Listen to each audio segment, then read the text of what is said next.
ಇವಾಗ ಓದಬೇಕು.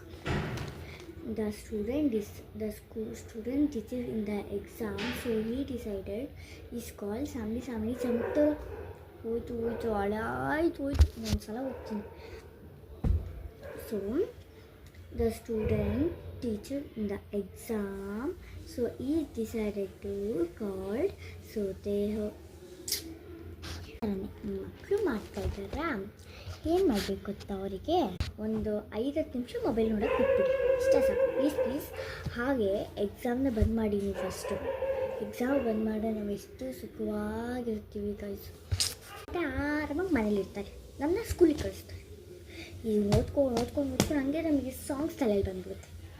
ಆಮೇಲೆ ಅದನ್ನೇ ಹೋಗಿ ಬಂದರೆ ಮ್ಯಾಮು ರಪ್ಪನ ಬೀಳುತ್ತೋ ರಾಜ ಬೀಳುತ್ತೆ ರಪ್ಪನ ಬೀಳುತ್ತೆ ಕಿಸ್ ಕಿಸ್ ಕಿಸ್ ಕಿಸ್ ಅಂತ ಹೊಡೆದಾಕ್ತಾರೆ. ಆಮೇಲೆ ಅದಕ್ಕೆ ಇದು ಓದೋದು ಏನು ಇಷ್ಟು ಈಸಿ ಅಂತ ಅನ್ಕೋತೀವಿ, ಬಟ್ ಓದೋದಕ್ಕಿಂತ ಈಸಿ ಕೆಲಸ ಅಂತ ನಾವು ಅನ್ಕೋತೀವಿ. ಬಟ್ ಅಮ್ಮಂದಿರು ಕೆಲಸಕ್ಕಿಂತ ಈಸಿ ಓದೋದು ಅಂತ ಅನ್ಕೋತಾರೆ. ನಿಮ್ಮ ಪ್ರಕಾರ ಕೆಲಸ ಕಷ್ಟನಾ ಓದೋದು ಕಷ್ಟನಾ? ನಮಗೆಲ್ಲ ಓದೋದೇ ಕಷ್ಟ, ಕೆಲಸ ಈಸಿ ಅದು ಅಂತ ಕಮೆಂಟ್ ಮಾಡಿ ತಿಳಿಸಿ.